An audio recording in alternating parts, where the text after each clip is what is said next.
క్రీస్తునందు ప్రియ దేవుని సంఘమ, దేవుని బిడలారా,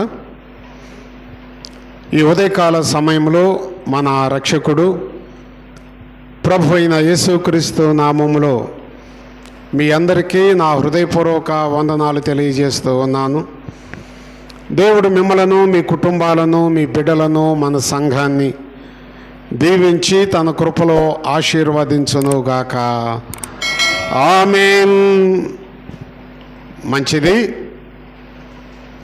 మరి యొక్క క్రిస్మస్ తదుపరి 2వ ఆదివారము కొరకై ఏర్పాటు చేయబడినటువంటి మరి అంశాన్ని మనము చదువుకుందాము.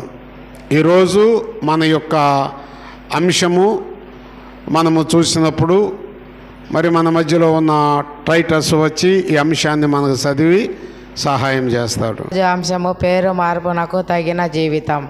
మంచిది. ఈరోజు అంశాన్ని మనకి సంఘానికి చదివి వినిపించినటువంటి టైటస్ని ప్రభు దీవించునుగాక.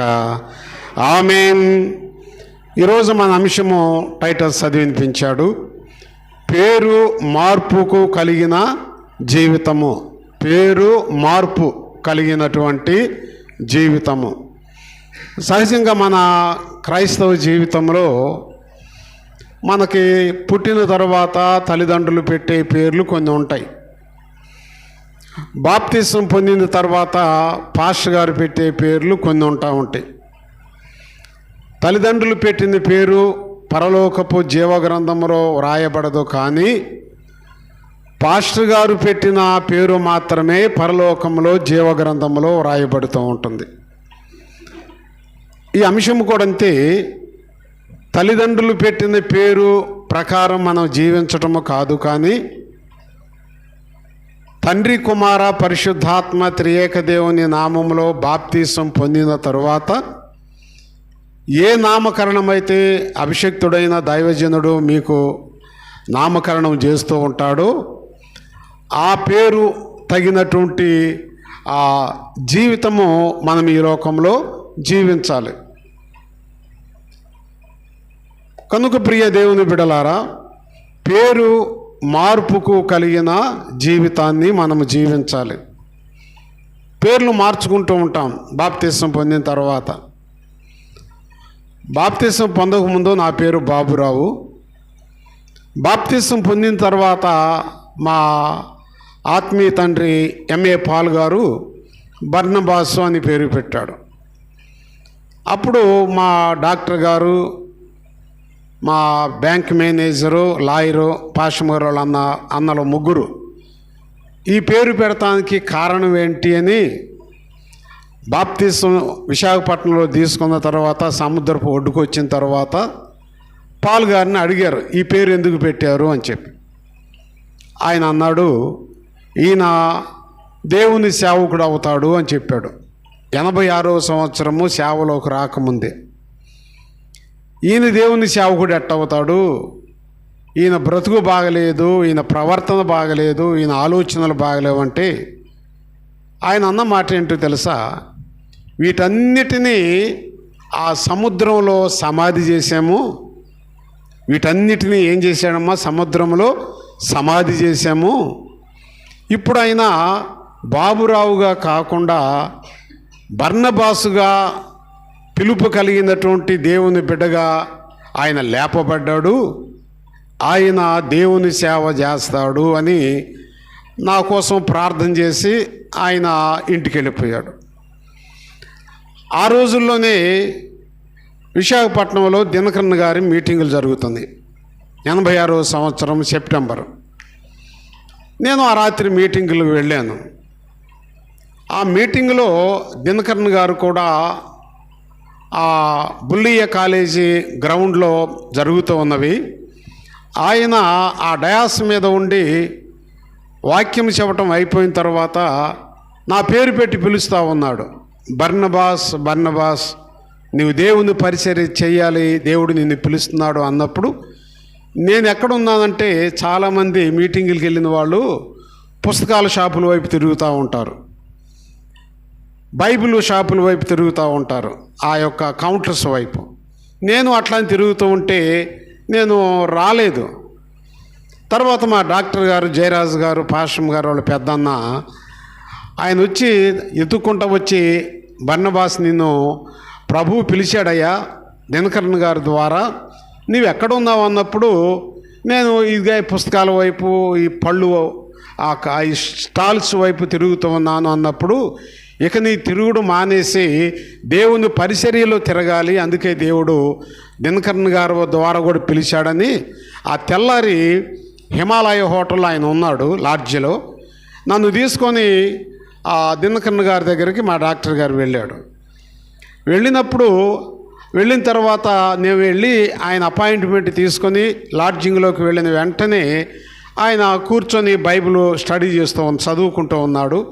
మేము లోపలికి వెళ్ళి డోరు ఆ కాలింగ్ బెల్ నొక్కి లోపలికి వెళ్ళిన వెంటనే ఆయన ఏమన్నాడు, ఇక ఏం మాట్లాడలేదు. రాత్రి నిన్ను పిలిచాను, నీవు రాలేదు అన్నాడు.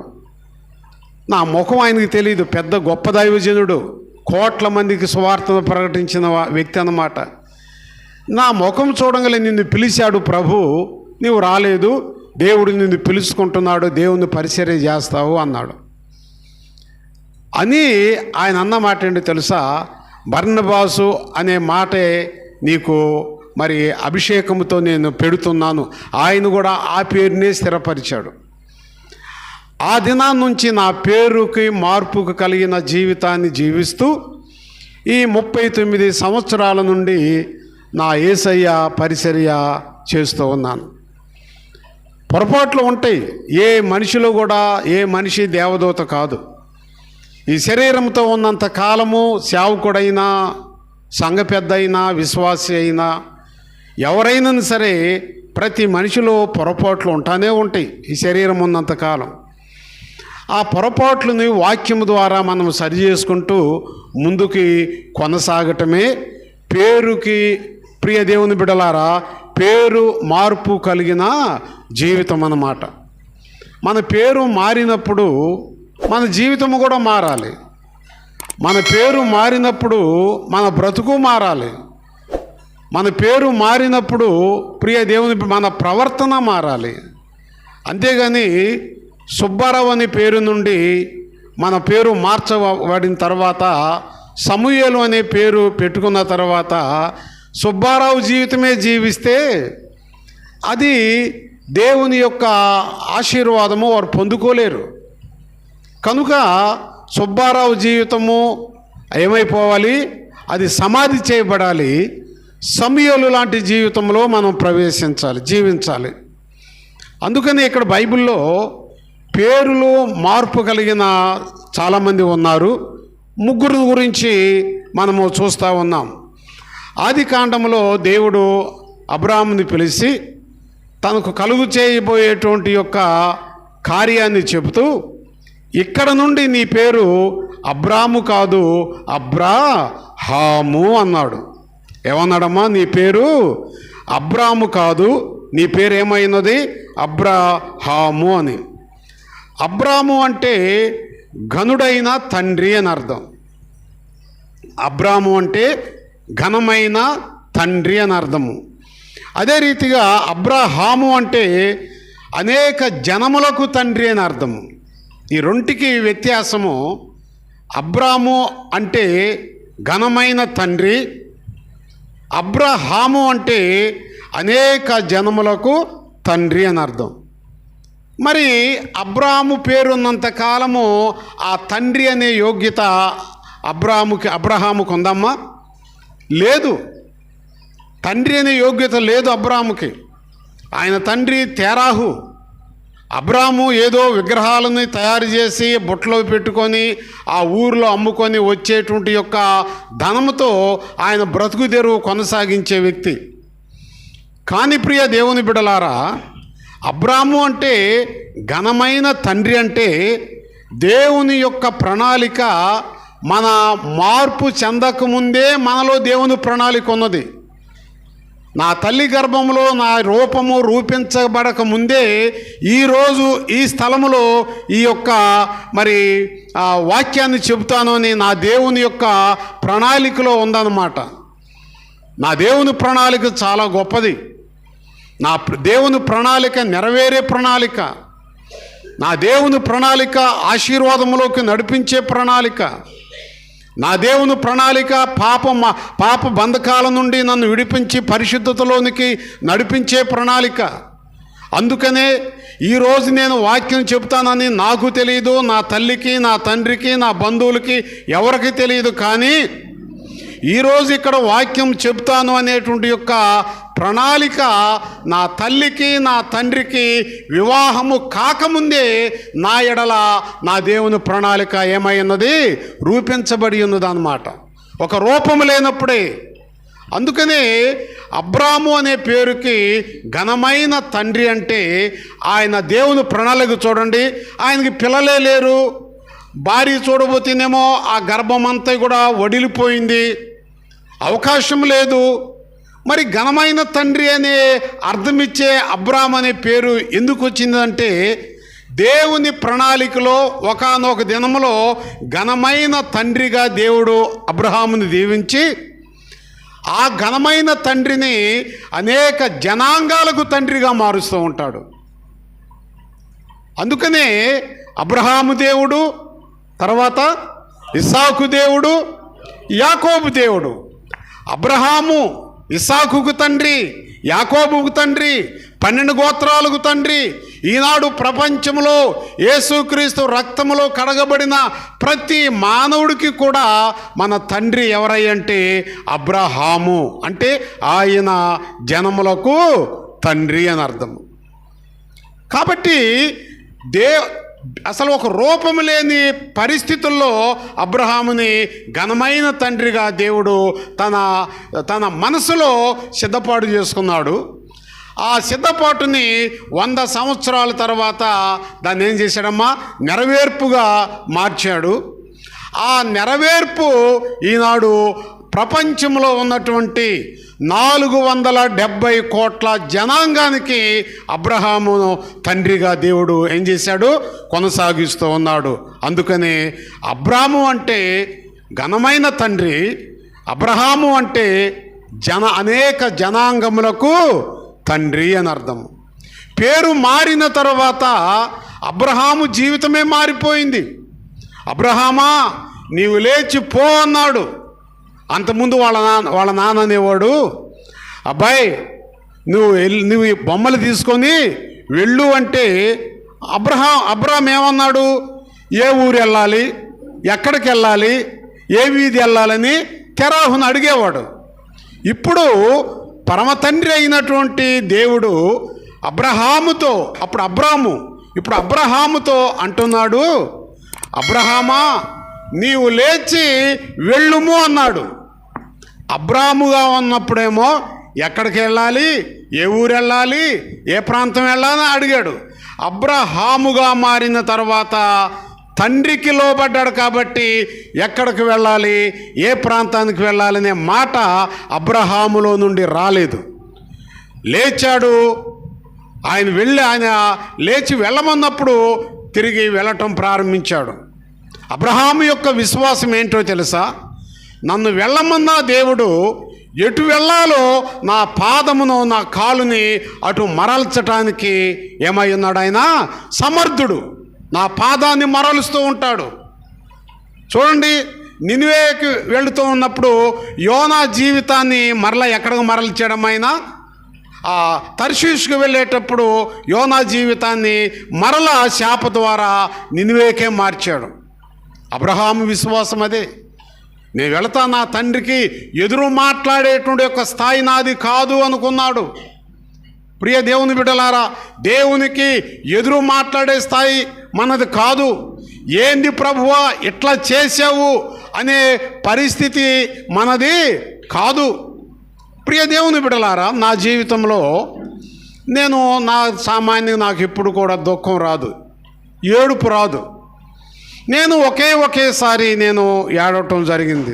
అదేందో తెలుసా, మా పాషమ్మ గారిని ప్రభువు తీసుకున్నప్పుడు, ఆ దుఃఖంలో ఉన్నప్పుడు మా చిన్నమ్మాయి ఏమందో తెలుసా, ఇదేంటి డాడీ, నాకు పుట్టేటువంటి బిడ్డను తీసుకున్నాడు దేవుడు, అమ్మను కూడా తీసుకున్నాడు అనే మాట దేవుని క్వశ్చన్తో మాట్లాడినప్పుడు నాకు బాధేసి అప్పుడే పాషమారు ప్రభు దగ్గరికి వెళ్ళింది.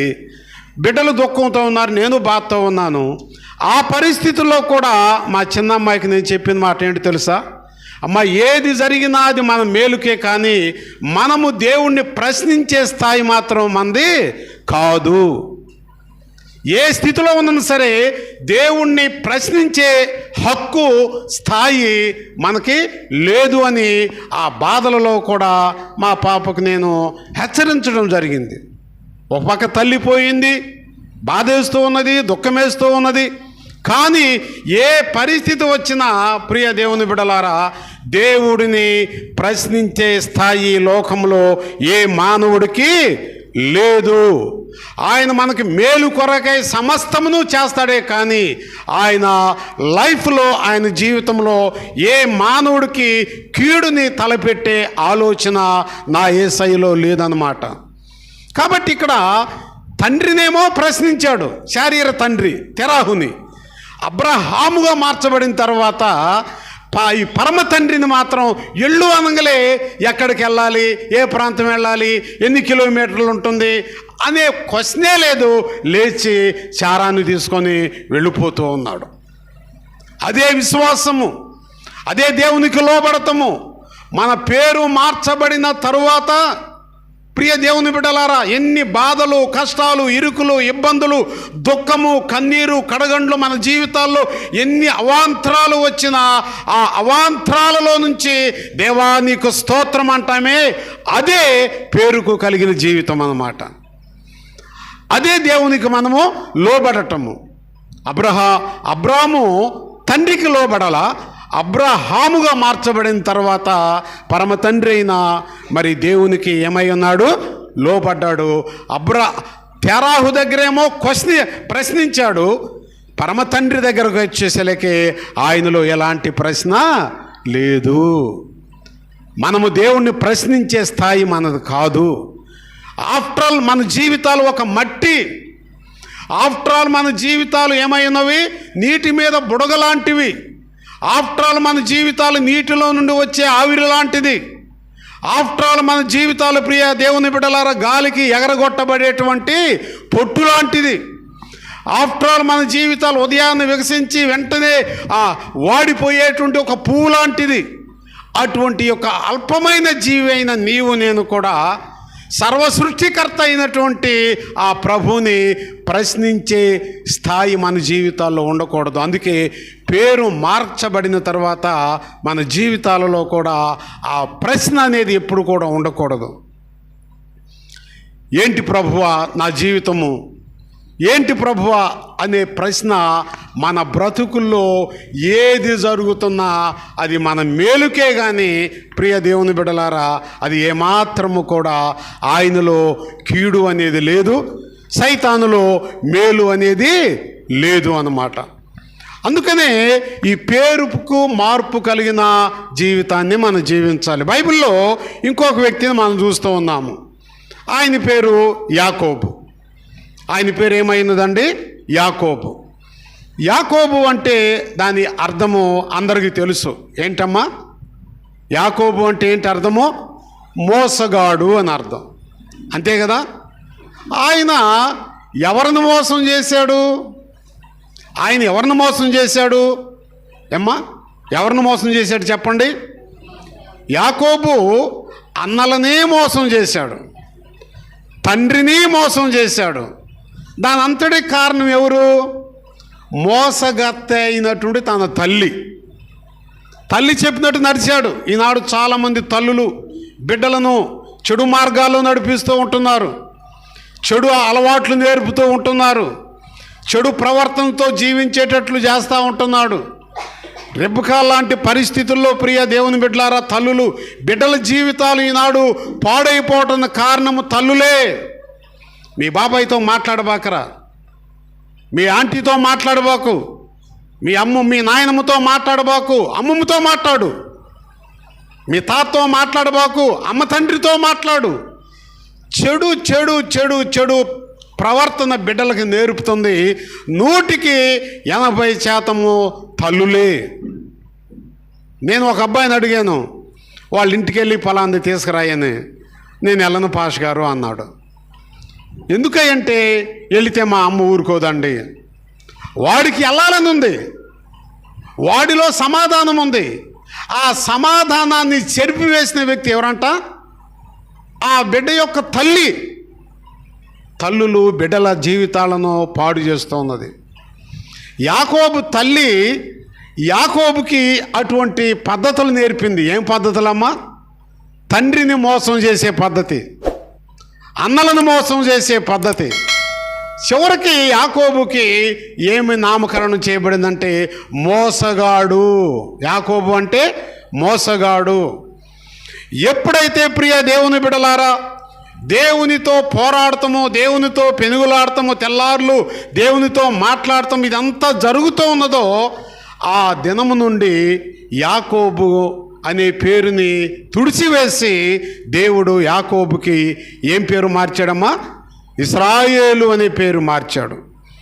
ప్రియ దేవుని బిడ్డలారా, ఇశ్రాయేలు అంటే దాని అర్థం ఏంటంటే దేవునితో పోరాడువాడు అని అర్థము. ఇశ్రాయేలు అంటే ఏంటమ్మా? దేవునితో పోరాడువాడు అని అర్థము. యాకోబు అంటే మోసగాడు అని అర్థము. ఇశ్రాయేలు అంటే దేవునితో పోరాడువాడు అని అర్థము. ఆ రాత్రంతా కూడా యాకోబు ఎవరితో పోరాడాడు? ఎవరితోనమ్మా? మనుషులతోనా?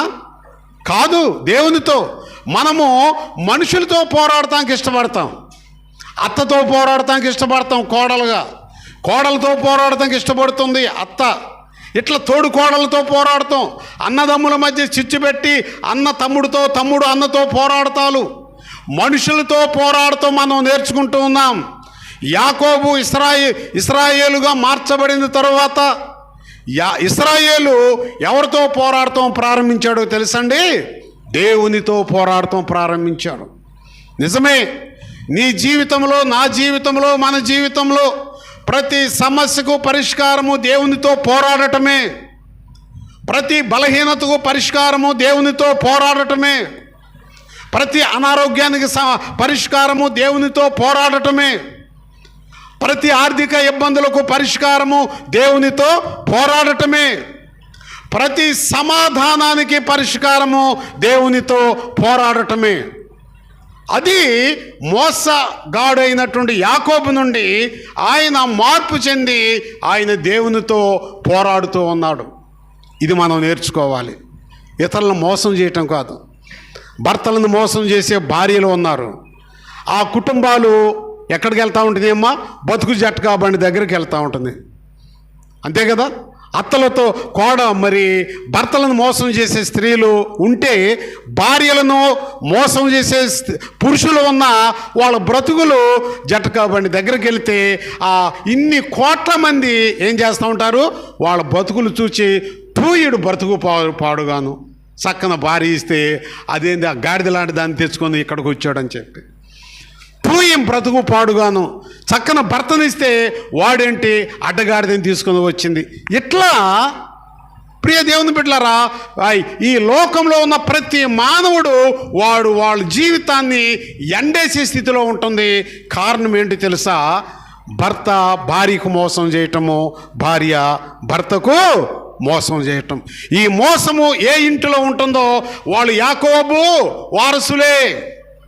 ఈ మోసము ఏ కుటుంబంలో ఉంటుందో, ఏ సంఘములో ఉంటుందో వాళ్ళు యాకోబు వారసులే. నా తండ్రి అయినట్టు నా ప్రభువును బట్టి, నా యేసయ్యను బట్టి ఆమోదగిరి పట్టణము బిఎఫ్ఎల్సి ఈ సంఘములో ప్రియ దేవుని బిడ్డలారా ఎలాంటి యాకోబు తలంపులు కలిగిన వారు యేసు నామములో ఉండకూడదుగాక. ఆమెను చెప్పరే, ఉన్నాం కాబట్టి ఆమెను చెప్పరు. ఉండకూడదు కాకంటే మనలోంచి ఏ ఉచ్చారణ రావాలి? ఆమెనని రావాలి.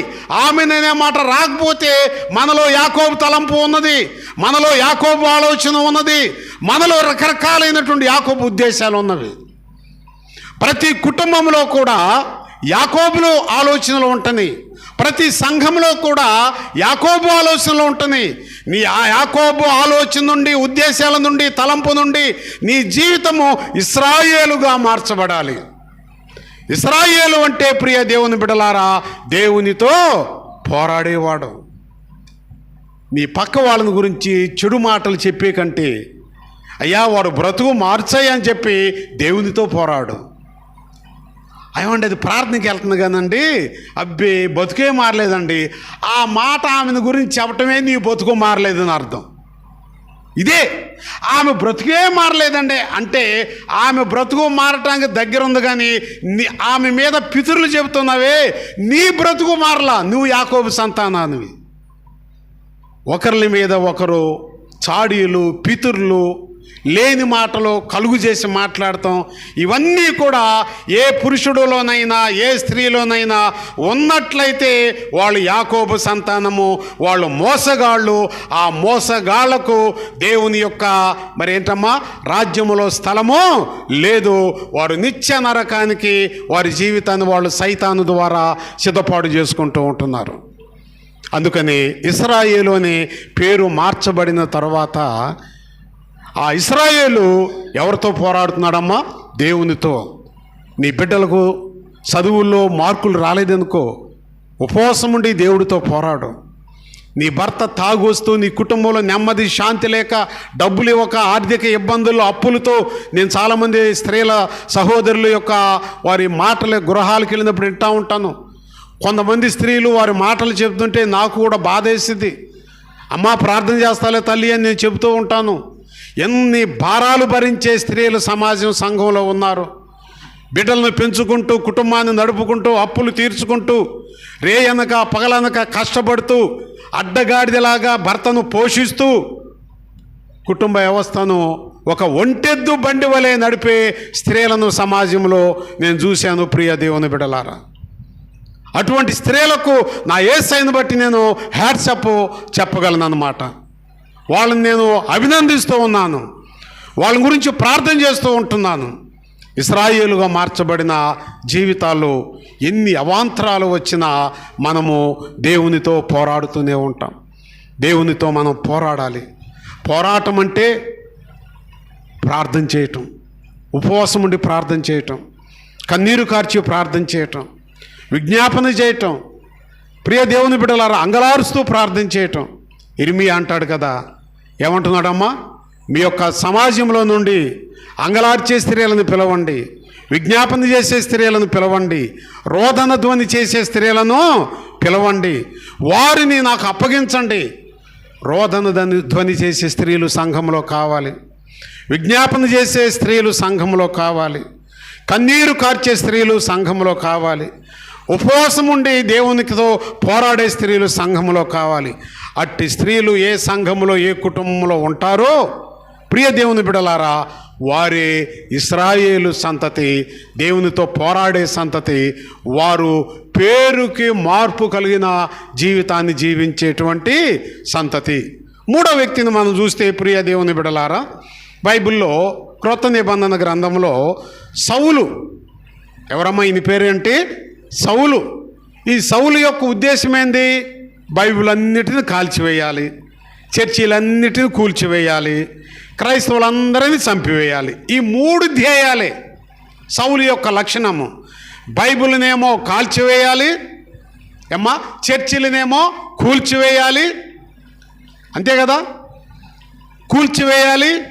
అదే రీతిగా మనం చూస్తే సేవకులనేమో హతమార్చాలి. ఇటువంటి లక్షణాలు కలిగి ఆయన ఆ పని జరిగిస్తూ దమస్కులో ఆ బైబిల్ ఉన్నది, చర్చి ఉన్నది, సేవకులు ఉన్నదని విన్నాడు. వెంటనే మంది మార్బలముతో సౌలు అక్కడికి వస్తూ ఉన్నాడు. సౌలు అనే పేరుకి అర్థం ఏంటంటే పెద్దవాడు అని అర్థం.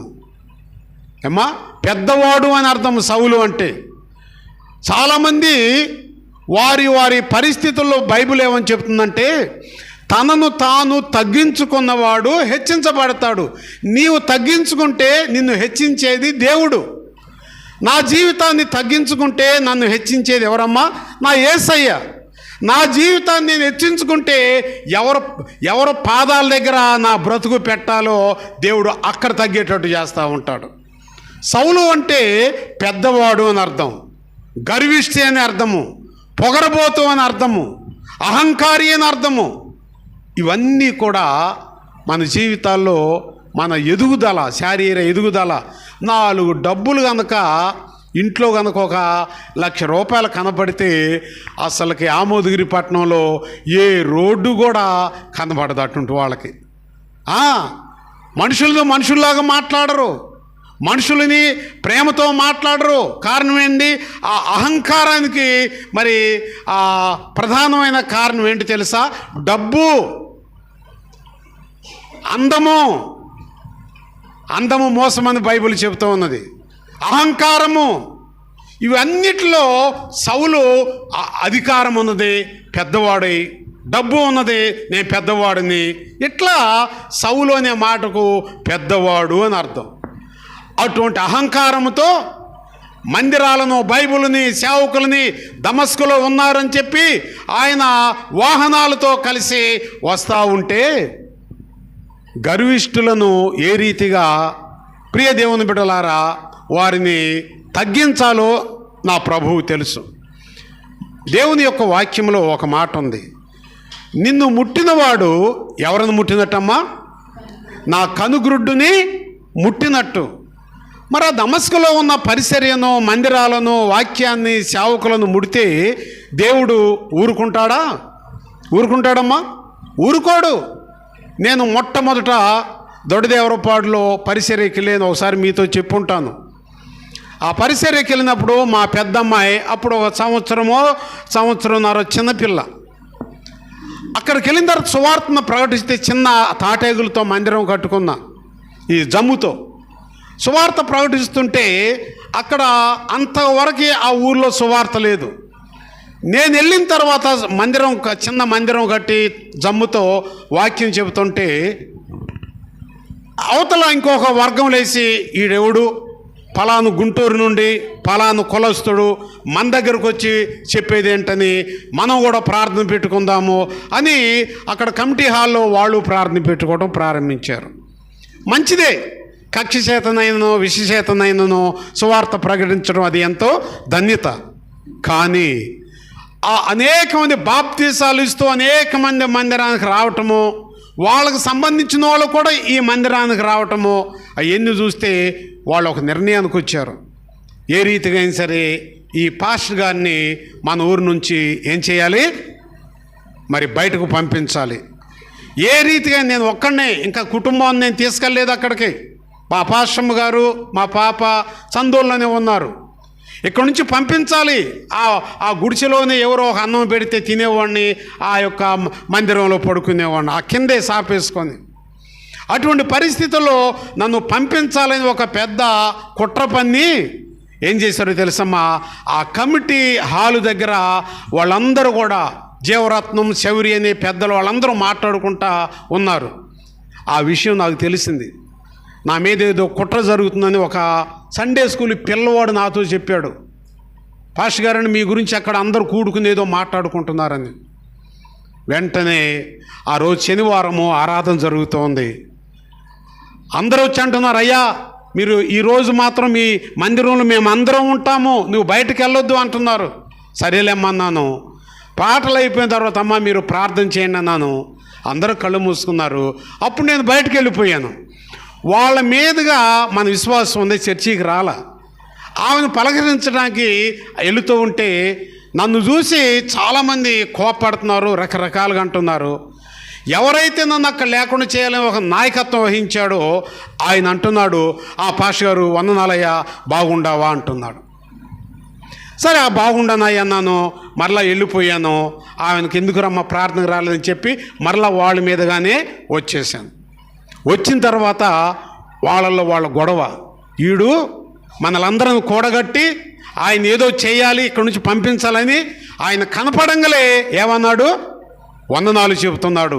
ఎంత మోసగాడన్నప్పుడు మేమే మోసగాడివి, దీని కారకుడు నువ్వే కదా అని చెప్పి వాళ్ళకే ఏమొచ్చేసింది, గొడవ వచ్చేసింది. చివరికి ఆ గొడవ కొట్టుకునేదాకా వెళ్ళిపోయింది. దేవుని ఆలయంలో మాత్రము ఆరాధన జరుగుతూ ఉంది. బైబిల్ చెబుతూ ఉంది, మిమ్మల్ని ముట్టినవాడు నా కనుగ్రుడ్డును ముట్టినట్లు. ప్రియ దేవుని బిడ్డలారా, దమస్కు క్రైస్తవ్యాన్ని, సమాజాన్ని, సేవకులని, మందిరాలను, వాక్యాన్ని తగలబెట్టి కూల్చివేసి సేవకుల్ని చంపివేయాలని వెళుతూ ఉంటే వెంటనే దమస్కు గేటు దగ్గర మన ప్రభు అయిన యేసయ్య ఎవరిని ముట్టాడమ్మా? సౌలు యొక్క కనుగురుడిని ముట్టాడు, కంటిని పొడిచాడు. వెంటనే ఆ గుర్రాల నుంచి పడిపోయాడు. కళ్ళు రెండు చితికిపోయినాయి, నల్లగుడ్డు చితికిపోయింది. వెంటనే ప్రియ దేవుని బిడ్డలా జరిగిన విషయం బైబిల్లో మనకు తెలుసు. అననీయ దగ్గరికి పంపించాడు. అననీయ బోధించాడు, అననీయ ప్రార్థించాడు. తరువాత ప్రియ దేవుని బిడ్డలారా బాప్తీసం ఇచ్చి అననీయ ఆ సౌలుకి ఏం పేరు మార్చాడమ్మా? పౌలుగా మార్చాడు. సౌలుని పౌలుగా మార్చాడు. పౌలు అంటే అర్థమేదో తెలుసా? చిన్నవాడు అని అర్థము. సౌలు అంటే పెద్దవాడు, గర్వములో, అహంకారములో, ఆస్తిలో, ఇట్లా అన్నిట్లో పెద్దవాడు. పౌలు అంటే చిన్నవాడు. బాప్తీసం పొందిన తర్వాత, పేరు మార్చబడిన తర్వాత తనను తాను దేవుని దగ్గర ఏం చేసుకున్నాడు? ఆయన తగ్గించుకున్నాడు. తనను తాను తగ్గించుకున్నాడు. ఎంతవరకు తగ్గించుకున్నాడు అంటే ప్రియ దేవుని బిడలారా, ఆయన ప్రభు కొరకై నా మటుకు బ్రతుకుట క్రీస్తే, చావైతే నాకొది లాభము అన్న అంతవరకు తగ్గించుకొని చివరికి ఆయన ప్రభు కొరకై తన జీవితాన్ని, తన ప్రాణాన్ని ప్రభువుకి సమర్పించాడు. పేరు మారిన తర్వాత మారిన పేరుకు తగిన జీవితాన్ని క్రైస్తవ సంఘము జీవించాలి. అబ్రహాముగా మార్చబడ్డాడు. సంతానం లేని అబ్రాము వేల కోట్ల జనాంగానికి, నాడు కోట్ల జనాంగానికి తండ్రి అయిపోయాడు. యాకోబు మోసగాడు, ఇశ్రాయేలుగా ఏమై ఉన్నాడమైనా మార్చగలిగి ఉన్నాడు. ఇశ్రాయేలు అనేటువంటి యొక్క పదానికి మనం చూస్తే దేవునితో పోరాడటము. మనుషులతో పోరాడిన యాకోబు పేరు మార్పు తర్వాత ఎవరితో పోరాడటం ప్రారంభించాడమ్మా? దేవునితో. ఏ సమస్య వచ్చినా దేవునితో పోరాడుతున్నాడు. ప్రార్థనా పోరాటము సంఘానికి ఉండాలి. ప్రార్థనా పోరాటం విశ్వాసిగా ఉండాలి. ప్రార్థనా విజ్ఞాపన ప్రతి ఒక్క బిడ్డకు దేవుడు ఆశించేది అదే. మూడవదిగా సౌలు అంటే పెద్దవాడు, గొప్పవాడు, అహంకారి, గర్విష్టి, పొగరబోతు. ఎప్పుడైతే ఆయన సంఘాన్ని తాకాలని వెళుతున్నాడో మన యేసయ్య ఆ సౌలు యొక్క 2 గుడ్లను సితికేటట్టు పొడిచేశాడు 2 ఏళ్లతో. వెంటనే పడిపోయాడు. అననీయ దగ్గరికి వెళ్ళాడు, బతుకు మార్చుకున్నాడు, పేరు మార్చుకున్నాడు. చివరికి ఏ సేవకుడిని చంపాలనుకున్నాడో అదే సేవ చేయటానికి సిద్ధపడి 14 పత్రికలు రాసి, బైబిల్లో ఆది కాండం నుండి ప్రకటన గ్రంథం వరకు కూడా అత్యధికమైనటువంటి సువార్త పత్రికలు రాసిన వ్యక్తి ఎవరో తెలుసమ్మా? తనను తాను తగ్గించుకొని సౌలు నుండి పౌలుగా మార్చబడినటువంటి ఆ పౌలు 14 పత్రికలు రాసి చెరసాలలో ఉండి కూడా సంఘాలకు పత్రికలు సువార్తను అందించి ప్రభు కొరకై హతసాక్షి అయ్యాడు. ప్రియ దేవుని బిడ్డలారా, మన జీవితాలలో ఎప్పుడు కూడా పేరు మార్పుకు తగిన జీవితం అనేది మనలో ఉండాలి. మార్తమ్మ అని మనం పేరు పెట్టుకుంటాము, కానీ ప్రియ దేవుని బిడ్డలారా, మార్తమ్మ అలాంటి జీవితం జీవించకుండా మరియమ్మలాంటి జీవితం అంటే పేర్లు ఉంటే వాళ్ళని కాదు నేను అంటాము. మన పేరు మార్చబడిన తరువాత ఆ మార్పు కలిగిన పేరుకు కలిగిన జీవితం జీవిస్తే ఒక అబ్రహాము వలె, ఒక ఇశ్రాయేలు వలె, ఒక పౌలు వలె మనం జీవిస్తే దేవుడు ఆ జీవితాలను ఏం చేస్తాడో తెలుసా? బైబిల్ మనకు తెలియజేస్తున్నది. ప్రియ దేవుని బిడ్డలారా, ఈ సౌలు పౌలుగా మారకముందు ఎటువంటి వాడు తెలుసమ్మా? యోధ మతం యొక్క నిష్టలో యోధా మతం యొక్క నిష్ట అంతా కూడా సౌలులో ఉంది. అదే రీతిగా మనం చూస్తే గ్రీసు దేశస్థుల యొక్క జ్ఞానమంతా కూడా సౌలులో ఉన్నది. అదే రీతిగా రోమియుల యొక్క పౌరుషమంతా కూడా ఎవరిలో ఉంది? సౌలులో ఉంది. చూడండి ప్రియ దేవుని బిడ్డలారా, మతనిష్ట ఉన్నది, తర్వాత గ్రీసు దేశం యొక్క జ్ఞానము ఉన్నది, మూడవదిగా ఏముందో తెలుసా? రోమీయుల యొక్క పౌరుషం ఉన్నది. ఎప్పుడైతే ఆ సౌలు పౌలుగా మార్చబడ్డాడో ఈ మూడిటిని కూడా సమాధి చేశాడు. తండ్రి, కుమార, పరిశుద్ధాత్మ ద్వారా సమాధి చేసి ఆయన ఏమయ్యాడు? పౌలుగా చిన్నవాడుగా మారిపోయాడు. చిన్న బిడ్డల దగ్గరికి వెళ్ళి వాళ్ళతో మాట్లాడుతున్నాడు, నాయకులతో మాట్లాడుతున్నాడు, అధికారులతో మాట్లాడుతూ ఉంటున్నాడు. ఎందుకో తెలుసా? తనను తాను చిన్నవాడిగా తగ్గించుకున్నవాడు హెచ్చించబడతాడు. నీ భర్త ఒక మాట అంటే పర్వాలేదు, ప్రభువుకు అప్పగించు, దేవుడు నీ కుటుంబాన్ని నిన్ను హెచ్చిస్తాడు. నీ భార్య ఒక మాట అంటే పర్వాలేదు, ఆ మాట ద్వారా నీకు మరణమేం రాదు, తగ్గించుకో, ప్రార్థన చేయి నీ భార్యని గురించి, దేవుడు నీ కుటుంబాన్ని హెచ్చిస్తూ ఉంటాడు. భార్య భర్తల్లో పౌలు లాంటి యొక్క తగ్గింపు, చిన్న జీవితం ఎప్పుడైతే ఉంటుందో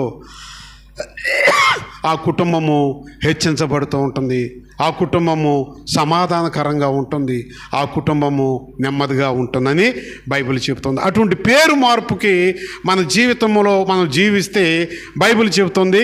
గలతీ పత్రిక 4వ అధ్యాయము 5వ వచనములో మనం చూసినప్పుడు, గలతీ పత్రిక 4వ అధ్యాయం 5వ వచనములో, అప్పుడు మన పేరు మార్పు కలిగిన జీవితాన్ని మనం జీవిస్తే మనమందరము కూడా దేవుని అద్దెపుత్రులుగా, బిడ్డలుగా కాకుండా సొంత బిడ్డలుగా ఉంటామంట. చదవండి ఆ మాట అమ్మా.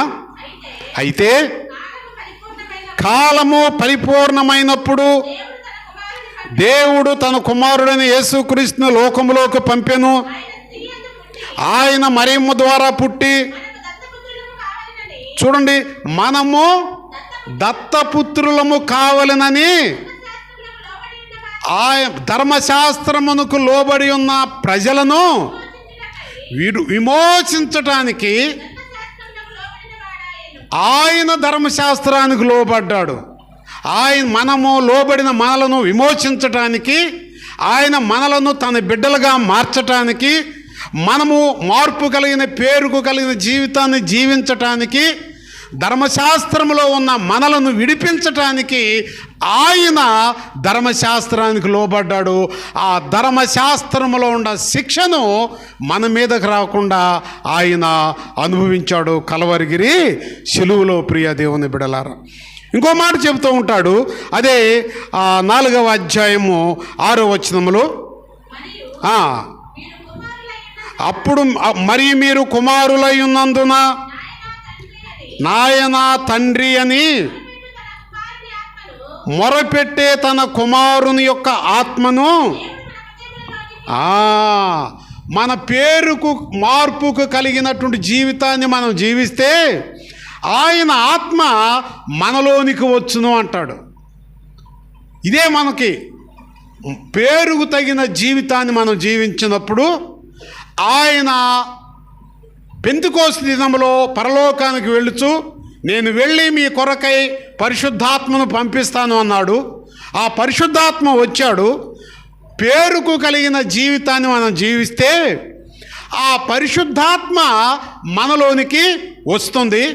బైబిల్ చెబుతూ ఉన్నది, ఆత్మ లేనివాడు నా వాడు కాడు, మార్పు లేనివాడు నా వాడు కాడు అని ఇక్కడ చెబుతూ ఆ 7వ వచనంలో కూడా ఇంకో మాట చెబుతూ ఉంటాడు. కాబట్టి మేము ఇక దాసులము కాము, కుమారుడవే, కుమారుడు అయితే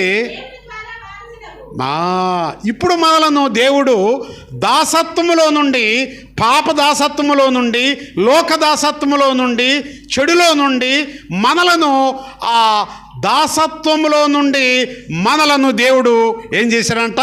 వారసులుగా. మనం అంటూ ఉంటాము, మీ వారసులు ఎవరండి అంటూ ఉంటాం. చాలామంది అంటూ ఉంటారు, నా కొడుకుండాడు కదా అంటాడు. మరి కొడుకులు లేని వాళ్ళకి వారసులు ఎవరమ్మా? మొన్న మా అమ్మ చనిపోయింది, సమాధి అయిపోయింది, ఆ దినం కూడా ప్రార్థన కూడి కూడా అయిపోయిన కానుంచి మా అన్నయ్యకి ఒక కూతురు, 2 కొడుకులు. మా అన్నయ్యలో ఉద్దేశం ఉందో లేదో నాకు తెలియదు, కానీ మా వదినలో ఆ ఉద్దేశం ఉండి వాళ్ళ అబ్బాయితో, చిన్న అబ్బాయితో చెబుతుందంట, అరే మీ బాబాయికి మగపిల్లలు లేరు కదా, నువ్వు వెళ్ళి ఇక్కడి నుంచి ఆ ఇంట్లో ఉండరా, ఏ ఇంట్లో? అమ్మా ఎవరింట్లోనంట? నా ఇంట్లో. ఆ ఇంట్లో ఉండు, ఇక అది నీకే కదా, ఎవరికి అవుతుంది అని వాళ్ళు తన బిడ్డను సిద్ధపాటు చేస్తూ ఉంటున్నారు. ఎందుకు?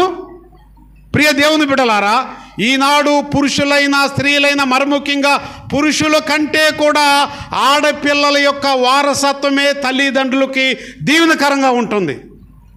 పురుషులు కలిగిన బిడ్డలు కలిగిన వారు ఈనాడు ఎంతగా వృద్ధాశ్రయాల్లోకి నెట్టేయడానికి సిద్ధంగా ఉన్నారు మగబిడ్డలు. కానీ ఆడపిల్లలైతే మాత్రము, నేను సపోర్ట్ చేయటం కాదు, నాకు 2 ఆడపిల్లలు అని చెప్పి సమాజంలో జరుగుతున్నది చెబుతూ ఉంటున్నాను. నాకు వారసులు ఎవరంటే నా 2 పిల్లలే వారసులు. అందుకని అంటున్నాడు దేవుడు కూడా, మీరు ఇప్పుడు ఏమంటున్నాడమ్మా, దాసత్వము దాసులు కాకుండా మీరు వారసులు. మనము దేవునికి వారసులము. నా తండ్రి యేసయ్య, నా ప్రభువు యేసయ్య, నా దేవుడు యేసయ్య. యేసయ్య శిలువ రక్తపు ద్వారా ఆయన మరణించి చనిపోయి సమాధి చేయబడి పునరుద్ధానుడై లేచిన తర్వాత పెంతెకోస్తు పండుగ దినములో పరిశుద్ధాత్మ మన మీదకి పంపించిన తర్వాత ఆ ఆత్మ మనలందరిని కూడా ఏం చేసిందమ్మా, ఏ దేవునికి వారసులుగా చేసింది. మనందరం ఎవరమై ఉన్నాం ఇప్పుడు? యేసయ్య వారసులమై ఉన్నాం. చూడండి, ఒక పేరు మార్పు కలిగిన జీవితాన్ని మనము జీవిస్తే ప్రియ దేవుని బిడ్డలారా, ఇక్కడ ప్రభు చెబుతున్నాడు ఏమన్నా తెలుసా, మనము సొంత పుత్రులుగా ఉంటాము. రెండవదిగా ఏం చేస్తున్నాడా, మనము ఏం చేస్తామమ్మా, ఆయన ఆత్మతో నింపబడతాము. మూడవదిగా ఆయన ఆస్తికి, అధికారానికి, ఆయన పరలోకపు రాజ్యానికి మనం ఏమై ఉంటామో వారసులుగా ఉంటాము అని బైబిల్ మనకి ఇక్కడ తెలియజేస్తూ ఉన్నది. ఇదంతా జరగాలి అంటే ఒకటే కారణము ఏంటో తెలుసమ్మా, మన పేరుకి మనము బాప్తిసం పొందిన తర్వాత, పేరు మార్చబడిన తర్వాత ఆ పేరుకు కలిగిన జీవితాన్ని జీవిస్తేనే ఆయనకు మనం ఏమై ఉంటాము, బిడ్డలుగా ఉంటాము, ఆత్మతో నింపబడతా ఉంటాము. ఆ పరలోకపు రాజ్యానికి నేను, నీవు, మనందరము కూడా ఈ లోకములో ఉండగానే వారసులుగా ఉంటూ ఉంటాము. చూడండి ప్రియ దేవుని బిడ్డలారా, లూకా శుభవార్త 1వ అధ్యాయము 69వ వచనాన్ని మనం చదువుకుంటే, పేరుకు మార్పు కలిగిన జీవితాన్ని మనం జీవిస్తేనంట పాపము నుండి మనకి విమోచన కలుగుతుందంట. 69వ వచనము. అమ్మా ఎంతసేపు తీశారు?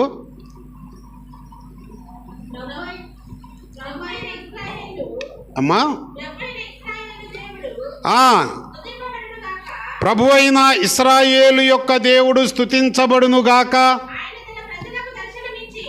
ఆయన తన ప్రజలకు దర్శనమిచ్చి వారికి ఏం కలుగు చేశాడు? విమోచన. మన పేరులో మార్పు ఉన్నప్పుడు మనలో కూడా ఏముండాలి తెలుసా? విమోచన. విమోచన అంటే విడుదల. దేని నుండి విడుదల అంటే పాపము నుండి, శాపము నుండి, లోకము నుండి, శరీరము నుండి, రక్త మాంసముల నుండి మన జీవితాలు ఏమై ఉండాలి? విడుదల, విమోచన. ఎప్పుడు కలుగుతుందంటే మనము తండ్రి, కుమార, పరిశుద్ధాత్మ ద్వారా బాప్తిసం పొందుకొని బైబిల్ గ్రంథంలో ఉన్న పేరుని మనం మార్చుకున్నప్పుడు. ఈ లోకంలో ఒక వ్యక్తి ఉన్నాడు, రాధా మనోహర్ అని ఒక ఆయన హిందూ విధానంలో నడుస్తూ ఉంటాడు. వాడు సరైన హిందువు కాదు. ఏ హిందువు కూడా క్రైస్తవ, ముస్లిం మనోభావాలను దెబ్బతీసేవాళ్ళు హిందువులు కాదు. నిజమైన హిందువు క్రైస్తవులను ప్రేమిస్తాడు. ఇవాళ నేను తెలియజేస్తూ ఉన్నాను, గణపవరంలో 32 లక్షల రూపాయలు పెట్టి నేను మందిరం కట్టాను. ప్రియ దేవుని బిడ్డలారా, 32 లక్షల రూపాయల మందిరం కడితే ఆ మందిరానికి దాదాపు 17 లక్షల రూపాయలు హిందూ సహోదరులు ఇచ్చారు. హిందువులు ఎప్పుడు కూడా ఎవరి మనోభావాలను దెబ్బతీసేవాళ్ళు కాదు. కానీ ఆ రాధా మనోహర్ అనే ఒక వ్యక్తి ఉన్నాడు. వాడు చాలా వల్గరవాడు. వాడు లెగిస్తే యేసయ్యను గ్రంథాన్ని వాడు ఈడు అని ఎంతగానో ఏం చేస్తాడమ్మ వాడు మాట్లాడుతూ ఉంటాడు. కొన్ని సందర్భాలలో ఆ యొక్క అది నేను చూసినప్పుడు బైబిల్ వాక్యాన్ని బట్టి నేను అతనికి కౌంటరు ఇస్తూనే ఉంటాను. ప్రియ దేవుని బిడలారా, ఏ హిందువు కూడా ఎవరి మనోభావాలను దెబ్బతీసేవాడు హిందూ అనే వ్యక్తి ప్రతి ఒక్కరు కూడా ప్రతి వారిని ప్రేమిస్తాడు. కోట్ల రూపాయలు పెట్టి మనం మందిరాలు కడుతున్నామంటే దానిలో అత్యధికమైనటువంటి యొక్క ఆఫరింగ్ సంద ఎవరిది ఉంటుందండి? హిందువులదే ఉంటుంది. అవునా కదండి? హిందువులదే ఉంటుంది. వాళ్ళు హిందూ మనోభావాలని, క్రైస్తవ మనోభావాలని దెబ్బతీసేవాళ్ళు కాదు. ప్రియ దేవుని బిడలారా, అటువంటి వ్యక్తి ఆ రాధా మనోహర్ అనే వ్యక్తి ఈ క్రైస్తవ యొక్క విధానాన్ని, వాక్యాన్ని, ప్రభువుని ఎంత వల్గర్గా మాట్లాడుతూ ఉంటాడో ప్రియ దేవుని బిడ్డలారా, చాలా బాధేస్తుంది. కానీ అతనికి ఇవ్వాల్సినటువంటి వాక్యం ద్వారా కొన్నిసార్లు నేను కౌంటర్ ఇస్తూనే ఉంటాను. కనుక మన జీవితాల్లో పాపము నుండి మన జీవితాలు విమోచన కలగటానికి ప్రధానమైన కారణము మన పేరు మార్చిన తర్వాత ఆ మార్పు కలిగిన పేరుకు కలిగిన జీవితాన్ని మనము జీవించాలి. చివరిగా మనం చూస్తే అదే లూకా శుభవార్త 1వ అధ్యాయము అదంతా కూడా ఒక వచనమే ఉంటుంది. కానీ 75, 76 వచనాలు మనము చదువుకుంటే చూడండి, ఇక్కడ అంటున్నాడు, తన సేవకుడైన దావీదు వంశమునందు మన కొరకు రక్షణ శృంగము అనగా మన శత్రువుల నుండి మనలను ద్వేషించు వారందరి చేతి నుండి తప్పించి రక్షణ కలుగు చేసెను. దీనిని గూర్చి ఆయన ఆది నుండి చాలమ్మా, ఇక్కడ చూడండి, శత్రువుల నుండి విడుదల, ఆయన రక్షణ మనకి కలుగును. శత్రువు నుండి విడుదల, ఆయన రక్షణ మనకి కలుగును. మన యొక్క నామకరణపు మార్పులో మనకు కలిగేది ఏంటో తెలుసా? శత్రువు అయినటువంటి సాతాను నుండి మనకు విడుదల కలుగుతూ ఉంటుంది. విడుదల కలిగే జీవితాన్ని మన పేరు మార్చుకున్న తర్వాత ఆ మార్పులో మనకు విడుదల కలగాలి. ఎప్పుడైతే విడుదల కలుగుతుందో, విడుదల కలిగిన ప్రతి ఒక్క క్రైస్తవుడిని దేవుడు తన రక్షణ మార్గంలో ఏం చేస్తూ ఉంటాడు? నడిపిస్తూ ఉంటాడు. నా ప్రియ దేవుని బిడలారా, దేవుని సంగమా, ఈ యొక్క మరి మధ్యాహ్న కాల సమయంలో మన పేరుకు మార్పు కలిగిన జీవితాన్ని మనం జీవించాలి. పేర్లు మార్చుకుంటాము, నోట్లో నుండి ఎంత చండాల మాటలు మాట్లాడతాము. పేర్లు మార్చుకుంటాము, ఎంత ఇతరుల ఇబ్బందికరమైన మాటలు మాట్లాడుతూ ఉంటాము. బైబిల్ పట్టుకుంటాము, పేర్లు మార్చుకుంటాము, మందిరానికి వస్తూ ఉంటాము, పాటలు పాడుతూ ఉంటాము, వాక్యం చదువుతూ ఉంటాము, వాక్యం వింటూ ఉంటాము. ఇంటికి వెళ్ళిన తర్వాత ఎంత వలగరపు మాటలు మాట్లాడుతూ ఉంటారు. ప్రియ దేవుని బిడ్డలారా, ఈ యొక్క సత్యాన్ని ఈరోజు మన అంశము కూడా అంతే. ఏదయ్యా మన అంశం అంటే, ప్రియ దేవుని సంఘమా, మన పేరు మారినప్పుడు మారిన పేరుకు కలిగిన జీవితాన్ని మనం జీవించాలి. ఎదుటివారి చేత అమ్మా బాప్తిసం పొందేవు కదా, పేరు మార్చుకున్నావు కదా, ఏంటమ్మా మాటలని, మార్పు లేని పేరు కలిగిన వారు మార్పు కలిగిన నీ వైపు ఏలు చూపిస్తే నీవే నరకానికి సిద్ధపాటు అవుతూ ఉంటున్నావు అన్నమాట. ఒకసారి బాప్తిసం పొందిన తర్వాత బాప్తిసం పొందటమే మార్పు, అంతే. మా పాస్టర్ గారు ఉన్నది, బాప్తిసం పొందింది, ఆమె పేరు ఏదంటే రాధాలక్ష్మి. కానీ మార్పు చెందిన పేర్లు కలిగిన వారి కంటే కూడా ఆమె బాప్తిసం పొంది ఆమె ప్రభు నమ్ముకున్న తర్వాత పేరు మార్చుకోకపోయినా మార్చుకున్న వారి కంటే కూడా 100 రెట్లు నా యేసయ్య యొక్క విధానంలో ఆమె జీవించినది. 100 రెట్లు ఆమె జీవితాన్ని చూసి భయంకరమైనటువంటి యొక్క వ్యక్తులు ప్రభు దగ్గరకు వచ్చారు. ఆమె ఏదైనా ఒక ఇంటికి వెళ్ళిందంటే, మార్పు లేని ఇంటికి, ఆ ఇంటి వాళ్ళు తరువాత వారంలో మందిరానికి రావాల్సిందే. ప్రియ దేవుని బిడ్డలారా, ఈ ఒక్క మాట చెప్పి నేను ముగిస్తాను. ఐలవారం అనే గ్రామంలో ఒక ఆమె ఉన్నది. బుజ్జమ్మ అని చెప్పేసి. ఆమె ఏంటంటే శివరాత్రి తిరణాలు వస్తే ఆ పండుగ ఆమె ఆమెకి పూనకం వచ్చేసిందంట. తల మీద ఆ కుండ పెట్టుకొని ఆ కుండలో మంట వేశారు. ఆ మంట మండే కుండని తల మీద పెట్టుకొని కొరడా తీసుకొని ఆమె కొట్టుకుంటూ వెనక ప్రభోస్తూ ఉంటుంది, తప్పిట్లు వాయిస్తూ ఉంటారు. ఆమె కుండ పడకుండా డ్యాన్స్ చేస్తూ ఎంతో ఆమె భక్తిని అక్కడ చాటించేది. మేము 1 సంవత్సరం వెళ్ళాము అక్కడికి. మా పాస్టర్ గారు ఆ సన్నివేశం చూసిన తర్వాత ఏంటంటే అంత ఘోరం అండి. ఏంటంటే అంత ఎగురుతుంది, కుండ పట్టలేదు, ఆ మంట మడుతుంది, ఆమె తల కాలదా, ఆమె కొట్టుకుంటుంది, ఆమెకు దెబ్బ తగలదా, ఎంత అవివేకంలో ఉందండి అని చెప్పి బాధపడింది. నేనైతే ఒక విధంగా చూశాను కానీ నాలో బాధ లేదు. మా పాస్టర్ గారు బాధపడింది. అయిపోయిన తర్వాత 2 రోజులు ఆగిన తర్వాత ఆమె చీర కట్టుకొని బైబిల్ తీసుకొని సిద్ధపడుతుంది. ఏడకమ్మా వెళుతున్నావు అని అడిగాను. పాస్టర్ గారు ఏడకన్నాను. ఏమండి ఆ బుజ్జమ్మ దగ్గరికి వెళుతున్నానండి అంది. ఎందుకమ్మా మంచిది కాదమ్మా, నోరు మంచిది కాదు, ఆమె చాలా ఒక ఎంతైన మనిషి అంట. వద్దమ్మా అంటప్పుడు లేదు, చాలా దూరం ఆ ఇల్లు, చర్చి ఈ చివరుంటే ఆ ఇల్లు ఆ చివర 1/2 కిలోమీటర్ ఉంటుంది. ఆమె ఎక్కడికి వెళ్తానంటే నాకు బాధ ఏదో తెలుసా, ఆమె ఎడని ఇబ్బంది పడిద్ది అని చెప్పి లేదండి వెళ్తానని చెప్పి మధ్యాహ్నము ఎండాకాలంలో రోహిణీ కార్తెలో బైబిల్ తీసుకొని ఆమె ఈ చివర నుండి ఆ చివర ఆమె దగ్గరికి వెళ్ళింది. అప్పటికి పండగ అయిపోయి 3 రోజులే. ఆమె దగ్గరికి వెళ్ళింది. ఆమె ఆశ్చర్యంగా చూస్తుంది. అంతవరకు అక్కడ చేసిన ఏ పాస్టర్ గారు కూడా ఆమె ఇంటికి వెళ్ళాల, అక్కడ పరిచర్య చేసిన ఏ పాస్టర్ గారు కూడా ఆమె ఇంటికి వెళ్ళాల. ఆమె వస్తుంటే తలకాయ కిందకు దించు ఒక విధంగా చూసేవాళ్ళంట, దీని బతుకు పాడుగాని అన్నట్టు. కానీ మా పాస్టర్ గారు మధ్యాహ్నం రోహిణీ కార్తెలు ఆమె ఇంటికి వెళ్ళి ఆమె అట్లానే చూస్తుంది ఆశ్చర్యంగా. అమ్మ వందనాలమ్మ అందంట. ఆమెకి ఏం చేయాలో అర్థం కాక ఆ వందనాలు పాస్టర్ గారు అందంట. ప్రియ దేవుని చూడండి, దేవుడు ఆ మాట ద్వారా వారి యొక్క మనసును ఏం చేశాడు, కలిపివేశాడు. ఆమె దగ్గరికి వెళ్ళి ఆమె చేసిందంతా ఆమెకు తిరిగి చెప్పి, అమ్మ దీని ద్వారా మనం నరకాన్ని సిద్ధపాటు చేసుకుంటున్నాం, నువ్వు ప్రభువు నమ్ముకోమ్మా, దేవుడు నీకు జీవితం ఉన్నది, నిత్యరాజ్యం ఉందని మా పాస్టర్ గారు చెప్పే మాట, ఆ మాట ఉచ్చారణ చాలా స్పష్టంగా ఉంటుంది. ఎందుకో తెలుసా, ఆమె తెలుగు పండిట్టు కాబట్టి. మా పాస్టర్ గారు ఎవరు తెలుసమ్మా, తెలుగు పండిట్టు, మంచి ఉచ్చారణ ఉంటుంది. ఎటువంటి వారు కూడా ఆమె మాట అర్థమవుతుంది. ఆ అవకాశాన్ని మీరు కోల్పోయారు. ఈ సంఘం ఇక్కడికి వచ్చేలేక బలహీన స్థితిలో ఉంది కాబట్టి ఆ చక్కగా ఉచ్చారణతో ఆమె చెప్పినప్పుడు ఆమె పాస్టర్ గారు చెబుతూనే ఉంది, ఆమె కళ్ళమ్మటి నీళ్ళు వస్తున్నాయి అంట. యేసయ్య శిలువను గురించి చెబుతుంది, యేసయ్యను కొట్టిన దెబ్బల గురించి చెబుతుంది, యేసయ్యను అన్న మాటల గురించి చెబుతూ ఉంది, యేసయ్యను తన్నిన కాళ్ళను గురించి చెబుతూ ఉంది. ప్రియ దేవుని బిడ్డలారా, యేసయ్య మీద ఊసిన ఉమ్మిని గురించి చెబుతూ ఉంది.